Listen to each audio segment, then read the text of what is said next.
Peace and blessings, everyone. Hello, it's that time. It is that time for another interview on Girlfriends' Guide to Homeschooling. And so our guest should be joining us in just a moment. I hope you all are having a great day so far and all is well in your neck of the woods. You're living this day as if it is your last. That means you got a lot to be thankful for. Find some way to be thankful for something. So let me hello Kalandra. Let's see, let's get our guest on here. She should be joining us in just a bit. Yes, all righty. All right, so as you join in, let us know where you're viewing us from, where you homeschool, if you homeschool, and if you don't, just let us know where you're viewing us from. I'm Angela Jordan Perry, and this is Girlfriends' Guide to Homeschooling, and we have live interviews 3 days a week with an amazing homeschooling mom or dad anywhere in the U.S. So I'll tell you a little bit more about Girlfriends' Guide as we move along. So here we go. Let me just make sure we got that all set and our guest is ready. Kalandra, are you having a great day today? Hope so. I hope you are. All right, here. And she should be getting on in a second. There she is. Hi, Jaunae. Hi there. Hey, girl. All right, I'm going to go ahead. Glad to see you. Yes, good to see you. Good to see you, my friend. Jaunae is joining in from California, and I am here in South Carolina. And we're going to make this happen in just a little bit. The cool thing about having these shows, I mean, I get a chance to know these girlfriends a lot more, whereas I've never met them before, and we just meet online. And I know it's always a good match when you can talk with people and they can talk back with you and have a decent conversation. You're like, yep, absolutely a great connection. So I already shared it, Jaunae, so you can share it as well. Hello, Rhonda. Hey, Rhonda, good to have you on here, my friend. I've not forgot to get in contact with you. I just got to make opportunity to get to my email and send you a message. So I will make opportunity for that. Let me know when you've done that, Jaunae, and we will get started whenever you're ready. No rush. Okay, I'm ready. All right, I think there's some feedback from somewhere. Okay, let's go ahead and cancel that. All right. One more thing, let me just get my backup of the backup ready, and we'll be set. Okay, we're almost there. Hey, Rhonda, I'm glad you could join us, though. This is great, great, great. All right, here we go. We're set. 3, 2, 1. Right. Girlfriends' Guide to Homeschooling. I am turned up for today's interview. Yes, this is going to be great. I had the privilege to have an interview with Jaunae out of California. And again, I'm Angela Jordan Perry. And as you come in, just let us know where you are viewing us from, where you're homeschooling at. If you have some questions, go ahead and answer, ask us those for Jaunae. And if we have time, I will be sure to ask her those, or she'll pop in and answer them later on, okay? So let me let you know who we are as you see us in your news feed here on Facebook. So this is Girlfriends' Guide to Homeschooling. This is a platform which gives voice to the African diasporic homeschooling community, and then also the marginalized homeschooler. So it allows us to say hashtag we homeschool too, and we're homeschooling our children. We're doing well, they're thriving, and yeah, you all need to know about this. So that's the gist of it. Additionally to that, this platform also allows encouragement, insights, just to spur other homeschoolers on and know that they can do it. They can do this. They can get there and educate their own children. So just a little bit about me. I am a homeschool mom myself of 8 children, 18 years of homeschooling. 3 we graduated and 5 we're still homeschooling.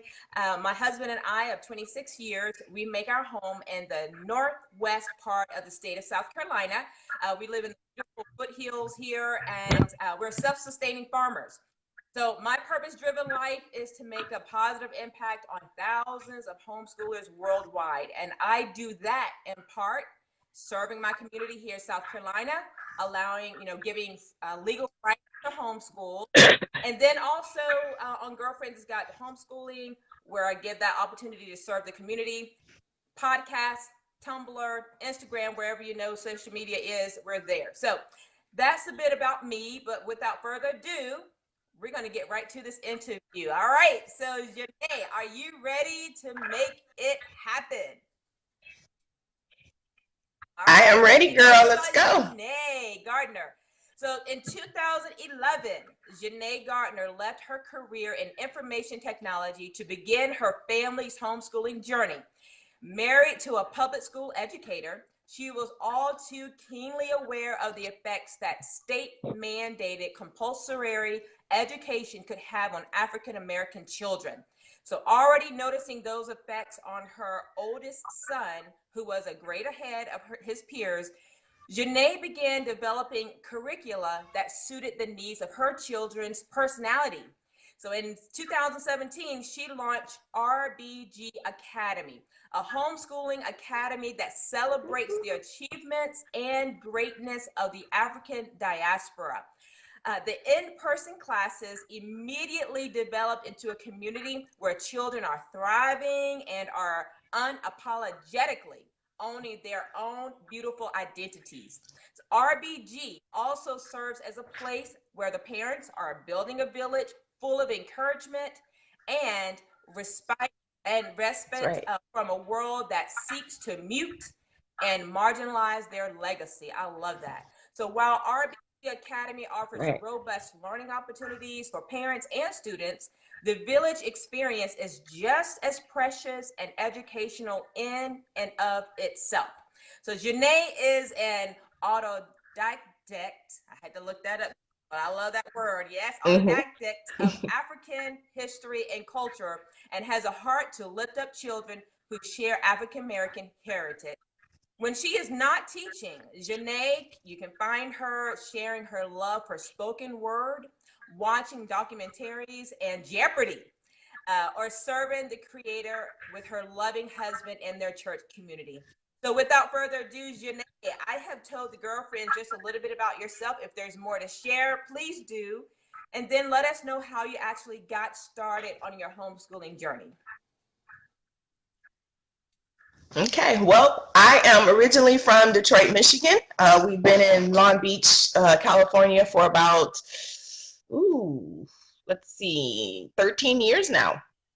And about 2009 is when we started homeschooling. We came out here with just one son. And then by 2009 we were extremely fed up with the public school system and what they were not offering my kid. So we began our journey in homeschooling at that point. Yeah, that's everything that you said is just pretty much my life and how we live it. So you know, I feel like we spend so much time as African American people trying to push ourselves into spaces that are not necessarily welcoming to us and our culture. So my husband, because he's a teacher, he has so many studies that listed the effects of the public school system and how it affected our kids negatively. So we just decided to go ahead and say, hey, you know what, this is not for us. We're going to bring our kid home. And then we had 5 other children, and we've homeschooled them from the beginning. So it's been a great journey, a lot of learning going on. But it's a blessed adventure. Beautiful. Thanks for sharing that. And so is your husband, Jaunae, is he still a public school teacher? He is. He teaches biology in high school. So he's very supportive. I think he's much more interested in me homeschooling my children than I am. And that's great because when it comes to those days where things get overwhelming, he's just such an encouraging supporter of our journey. Yeah. I know one thing I want to make clear too for all the girlfriends who are watching, this is not a platform to you know, totally disc, if that's an old school word, but disc or put aside public school or put down public school. That's not this platform. This platform is to elevate and exalt and give awareness to homeschooling and educating our own children. So I just want to let you know that's the difference. Is what we chose to do, and that's what we're, you know, we see our children thriving in. So, Jaunae, take us to when you all decided to pull your son out. You said that they were not providing what he needed, and you were just fed up with it. Were there anything specific that you that caused you to say, yeah, for this reason, this is why our why for homeschooling our son and our all of our children? Well, I think that's the answer to that question is very, very long.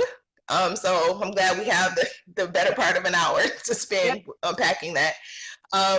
First of all, my son was, when coming up, he was just a really bright kid.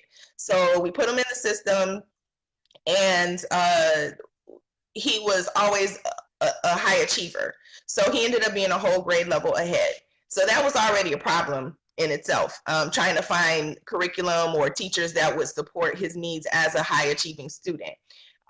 So he always did very, very well. What we noticed was that our son was often, though he was a grade level ahead, there would be other children that were 2-3 grade levels behind in his class.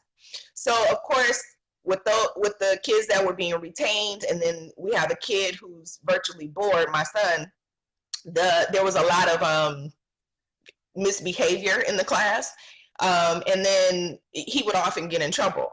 So for years, like he was what we considered the stereotypical behavioral issue kid, right?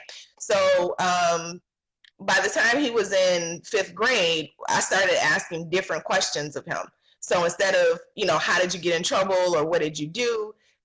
When he got in trouble for talking, it dawned on me to finally ask him, who are you talking to? And he said, well, mommy, I was talking to the teacher. So I noticed, like, okay, wait a minute. You're getting in trouble because you're talking to the teacher. And when I conference with the teacher, she says, yes, he's often disruptive because he's asking so many questions. Well, how is that fair? So we decided that was no longer a fit. And about midway through his fifth grade year, we brought him home. When I conferenced with the principal and I told her what our plans were, surprisingly, she was extremely supportive. She said, you know, kids like Jaunae, they often get ushered into either labels or some form of disciplinary issue. And I think homeschooling would be a really good option for him. And we began to explore that, and it's been our life ever since. We have. And was this a melanated principal who said that to you? Or it was a melanated principal. Yes. She said that she would have similar issues with her own son, but because she was, you know, an administrator at a school, she didn't have the opportunity to homeschool. So, excuse me. So she was really supportive. She was able to point to different resources. It was a really good fit. Beautiful. For us. So take us through the first year. You said when you first got started, your year it was a good start, or was it not? So what was your beginning like? It was a blessing because we were able to spend the time with our son and help him unpack who he really was. A lot of times he would feel caught up in trying to impress other people. And when we brought him home, he had the free reign pretty much to become who he really was. So in 5th grade, he's a young kid and he had this affinity for jazz music, Motown music, and none of his peers had that. So while he was at home, he was able to explore that. My son is a very musical kid. So at home, he was able to be free and explore and really just fall in love with who he was. However, the first year was really difficult. Mostly we chose an online learning platform, and as the year progressed, we started noticing more and more restrictions with that curriculum. So there were things that he couldn't learn because we were too busy focused on this. And, you know, of course, hindsight being 2020 and many, many years later, if I could go back and do things differently, that would be one of the things that I would do, is that I would go toward more of a relaxed homeschooling. I think a lot of the pressure from me as a parent trying to keep up with the school system and with this curriculum, it wasn't a good balance. So it took us a while to really find our rhythm, but once we got it, we were on fire. Okay. So that was your whole first year figuring it out, or did it go beyond? How long did it take you to figure out, listen, what am I doing with all this curriculum stuff? So, I mean, I feel like every day I'm figuring out, even with my younger children. But, you know, I think it took probably about 3 years to get a really good rhythm. I mean, I think after the first year, we noticed that there was a lot of restriction, and we felt like we couldn't really give him all of what he needed. So then we just began to chip away at the pieces that didn't fit. So for about 3 years, we spent kind of unpacking like what our day was going to look like, what our curriculum needed to be for him. So I think, excuse me, around year 3, we had a really good rhythm. You all hear that, girlfriends? Around year 3, she felt like she had a good rhythm. So again, a lot of the erroneous thought process to get started, you're supposed to have all this thing together and however that's going to look. But I mean, it's really you finding out your desire for your homeschooling and what magic is and what you're going to do, what you're going to do. It's a process. Right. It really is, girlfriend. So yeah. Absolutely. So embrace. There's no rush to any of this. So if you don't have it figured out today, excuse me, I'm getting over a cold. If you don't have it figured out today, tomorrow you might have a completely different perspective, and you might try a new method or a new approach that really, really might work for that day. The next day might be something different. So you're never really going to have everything figured out. And I think that's one of the misnomers with homeschool, is that, you know, you have to have everything bam, bam, bam. At 10 o'clock we do this. At 11 o'clock we do this. We need to be involved in these activities or that activities, and those things can change from season to season.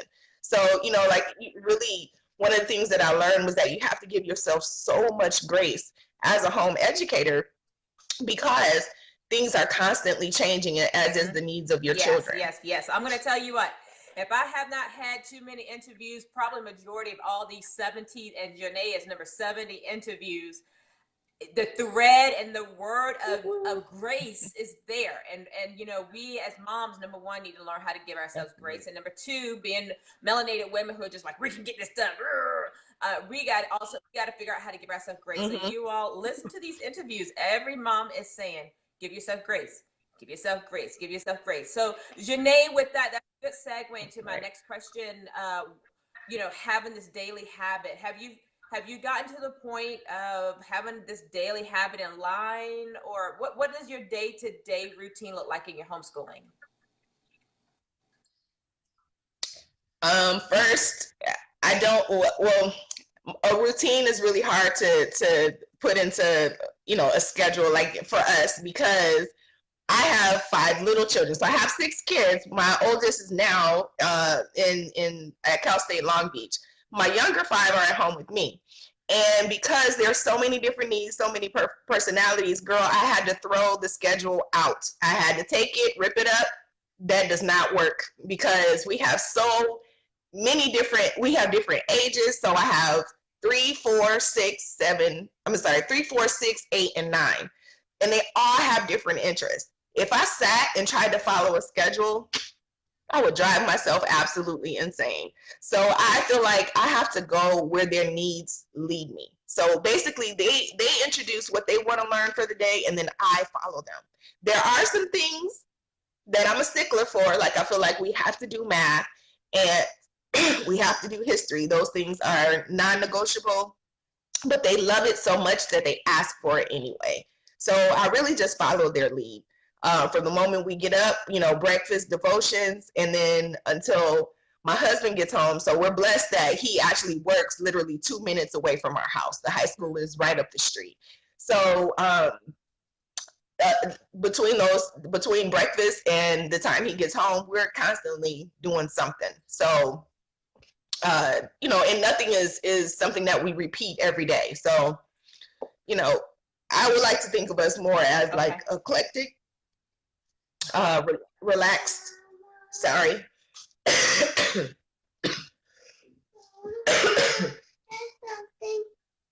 Sorry, we have a little bambino here who needs attention. Say hi. Hi there. Hi there. Okay. So would you said eclectic, would you anything as far as unschooling? Would you fall into that category at all, you think? Okay. Some days. Some days we absolutely we fall into unschooling. I think what keeps us from owning that particular title is simply because titles come with expectations. Okay, so anytime we give ourselves a label, then you begin to view yourself through that lens. And there may be days where I really want them to learn division, and I need them to sit down and focus and kind of bring them in so that they can learn this stuff, to a point of mastery. And I feel like though that's a process with unschooling, I feel like for our family, what works sometimes is that we got to sit down and we need that structure. So those little things keep us from being called an unschooler. I like to say we're eclectic and relaxed. We don't have many rules, and we kind of pull from a lot of different resources. Some days we're unschooling, some days we're doing more science focused, history focused. At points in our journey, we've been classical. I try my best to stay away from labels and just let it do what it do. I love it. I love that. And we sound like so much alike in that. And I think, again, while I just feel like you're my soul sister at some level, we have this almost the same personality. What I see, I love the relax. I love the freedom, but I also like to focus in on math. I love to focus on the history. And so that makes us into this kind of, we got this certain things that we do. So I like that idea of eclectic, relaxed, where you can pull from whatever you want to do for that moment, that day. So yeah. One of my mantras, Jaunae, is that no one gets a ticket to perfect. No matter how much money you make or not, whatever title you have or what prestige or classification you are or whatever, no one gets a ticket to perfect. So with that in mind, take us to your day, your most imperfect day. Maybe a day where you thought you wanted to quit, you were done with this, I don't know if I can do it. But you didn't quit, and this is why you're this amazing homeschooling mom today of 6 children or 5 children. So I think it's funny that you asked for one particular day. I've been doing this for 9 years, so I have like at least a year's worth of days somewhere in there, right? But you wake up and I've been at the point where I've had newborns, right? And my youngest 2 are very close in age. They're 11 months apart. So you wake up and you got to nurse one, you got to change this one's diaper, feed the rest of them, and you're just being pulled in all these different directions. And someone's not listening. Another one absolutely doesn't want to do any work at all, who just throw the whole homeschool away. We quit. And it was like they're in a real revolt mode. And I feel like those days, because mind you, that wasn't just one day. There have been several just like that. I know that I call my husband and say, you know what? I'm not doing this anymore. You want them homeschooled? You homeschool. I quit. And he laughs because he goes down the list of the reasons that we choose to homeschool, and it's like, yeah, you're right. I can't give up. So those moments where I struggle, I'm blessed because I have a partner who really encourages me and sets me back in focus when things get out of whack. So yes. You know what? Remembering your why will help you get on straight, or have somebody who can talk you off the ledge and say, hey, you remember your why for starting this journey? Right. Anyway, right? Come on, remember the why. And that, that's what keeps us grounded. I think saying, right? Right. And it's incredible because not everybody has that support system, right? I have lots of friends and family who are very supportive. They see the fruit of what we're doing. And I think what's key to remember if you do not have that support is exactly what you just said, is that why? Why is it that I'm doing this? What is the sacrifice for? What is the end result? What is my dream for my kids? And how am I helping? If I give up now, how am I helping my kid reach that point? How are we not even teaching our kids to give up, you know?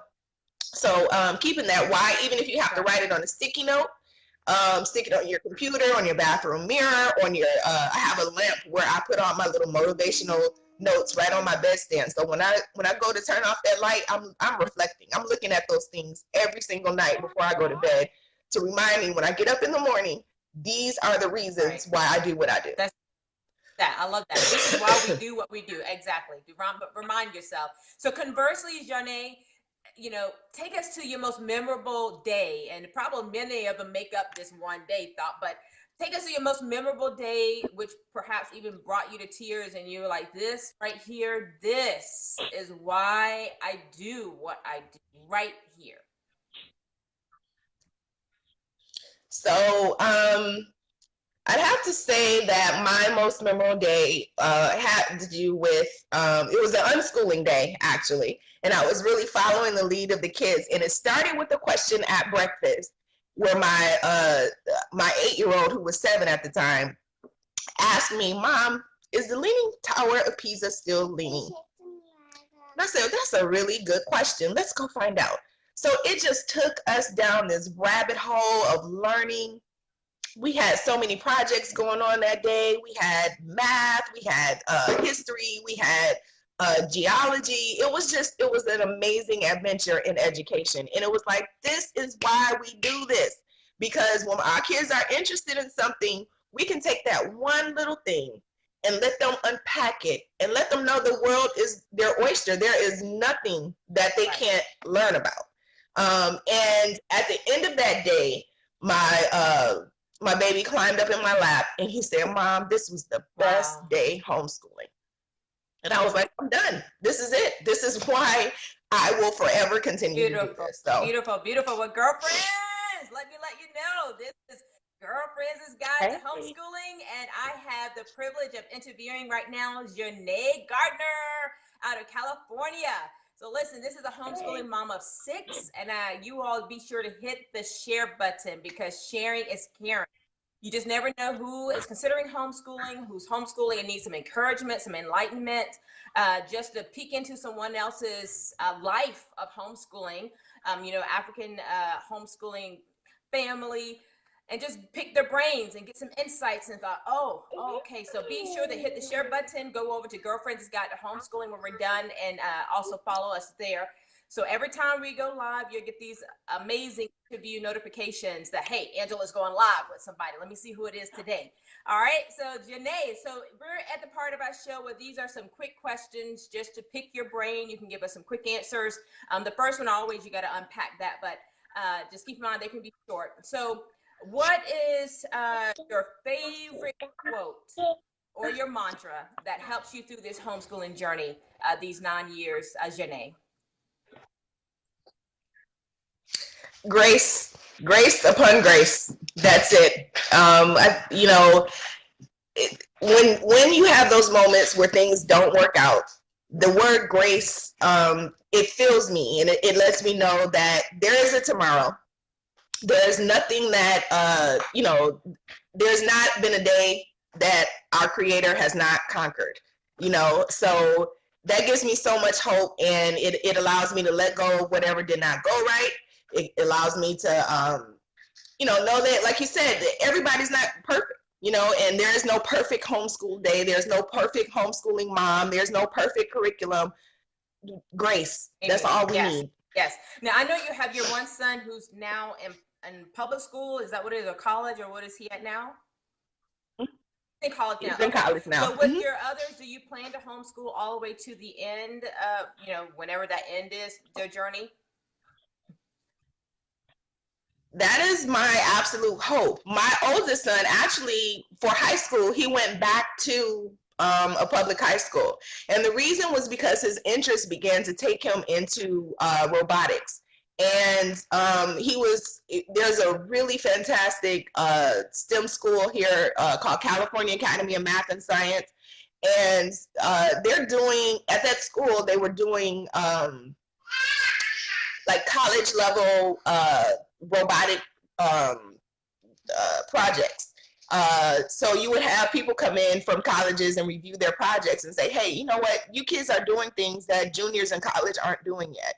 And so it was like once we had that opportunity before him, we left it up to him to pray about whether God was leading him in that direction, and turns out it was, and it's been great. He graduated with honors. Now with the rest of them, because their interests aren't necessarily so much robotics, we probably will end up homeschooling the whole way.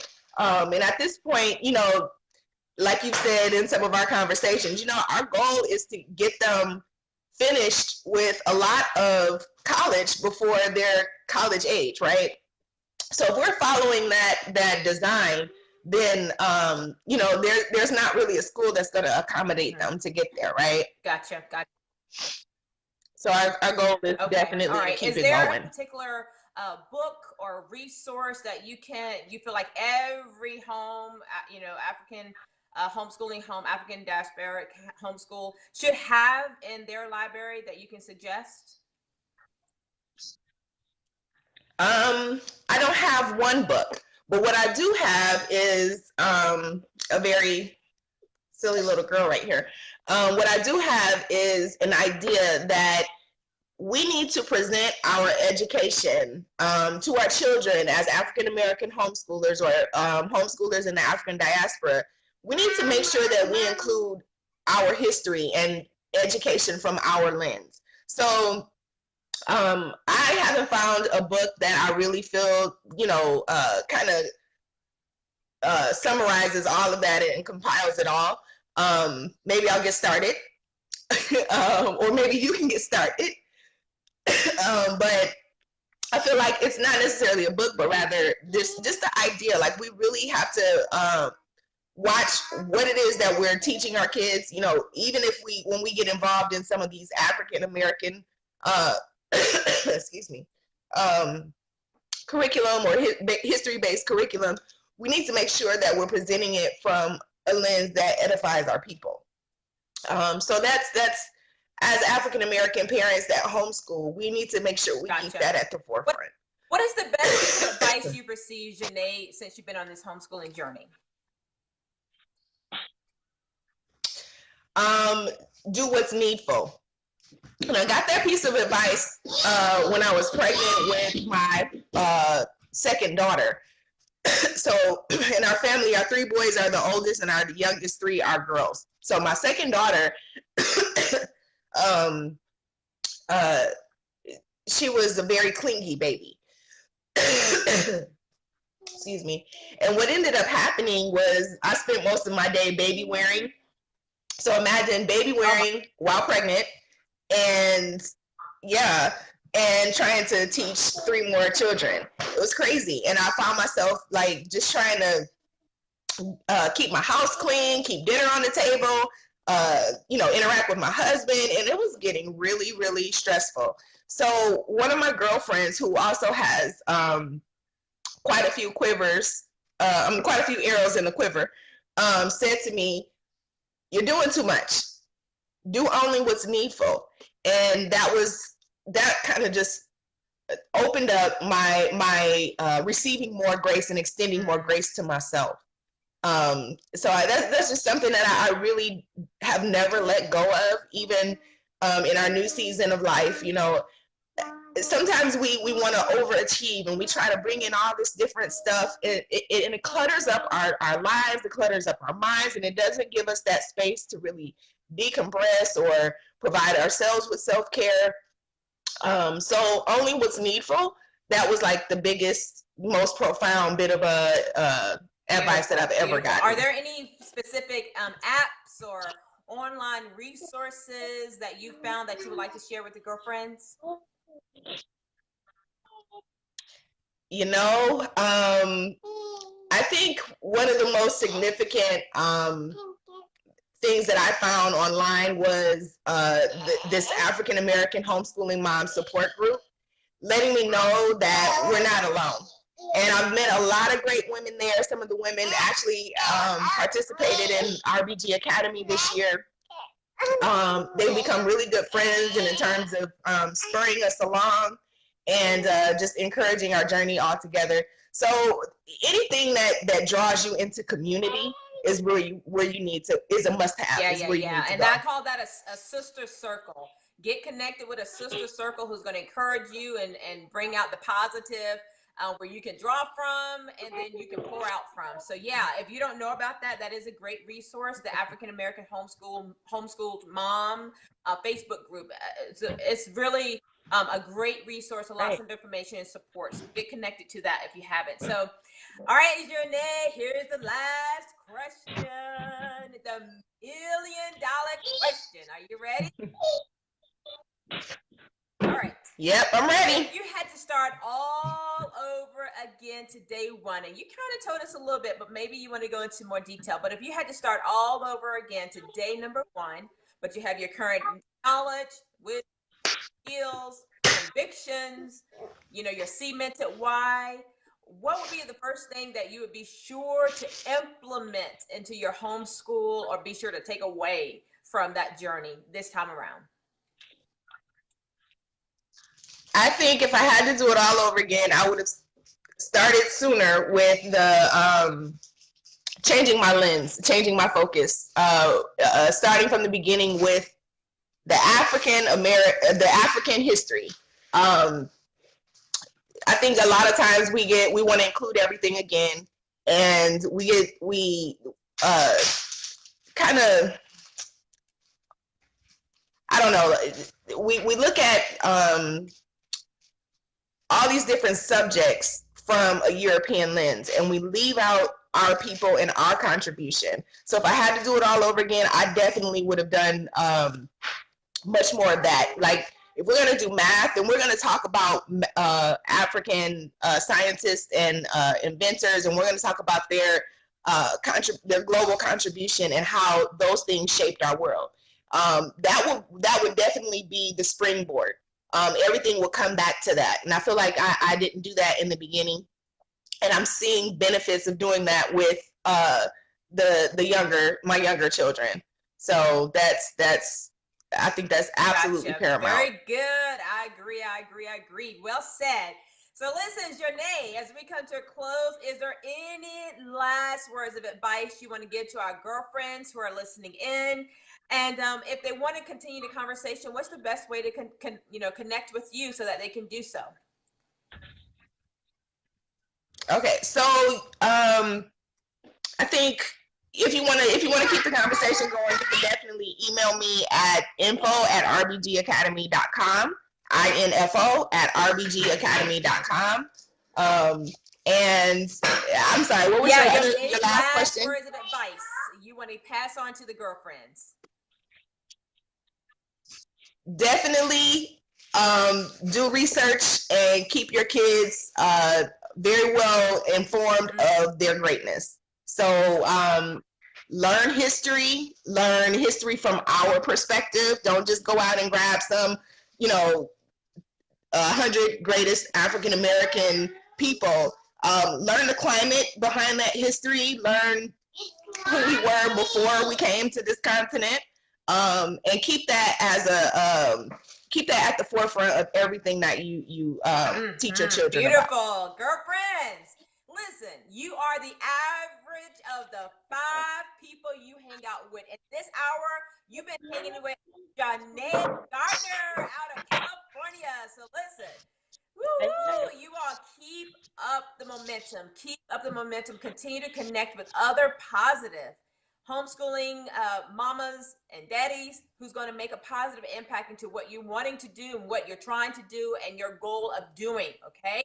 Keep connecting with them. Just like Jaunae said, I use the word sister circle, but those who are going to spur you on and enlighten you and be your support group. Okay. And then you likewise be that positive influence that others can pull from. Keep pouring out. And I am just thrilled I am so honored to be connected with so many women, melanated women like Jaunae, and many of you who are watching right now who are making an impact to this community. It just stirs my heart to see that we are doing it and we're coming along. So this platform also is the Build a Village, which is Jaunae. That was one word that she and I connect. Like, all right, I know we're talking the same language. That's right. You said build a village, and That's you right. all keep pouring out. Let's support one another and build this village. So, Jaunae, I just want you to know that Girlfriends has got to homeschooling, and we are thankful for all you're doing and making a positive impact to thousands of homeschoolers worldwide in your neck of the woods and here on this platform. So, thank you so much. I appreciate you taking your time. Absolutely. Yes. Thank you. Yes, very good. Listen, girlfriends, I hope you have found all of this very informative, enlightening, encouraging, maybe revolutionizing to your own perspective. What Jaunae said, you know, changing your lenses, maybe this has spurred you on to do just that. So stay connected. Again, go find us on Girlfriends Got Facebook. Find our podcast where we have girlfriends chat, and I'll be doing that where we hone into one specific point of our conversation so that that mom can expound on it and stir us up a little bit more, a lot bit more. So find us on all social media, Instagram, or YouTube. Get connected, right? So very good. Let me just let you know. Remember, to teach is to touch a life. And as we homeschool, we not only touch a life, we shape the future through our efforts of homeschooling. So make sure to get a positive day after day, year after year, schooling efforts, okay? So you all keep doing what you're doing and stay encouraged and give yourself lots of grace. So the next time, Angela, Jordan, Perry here again with Jaunae Gardner.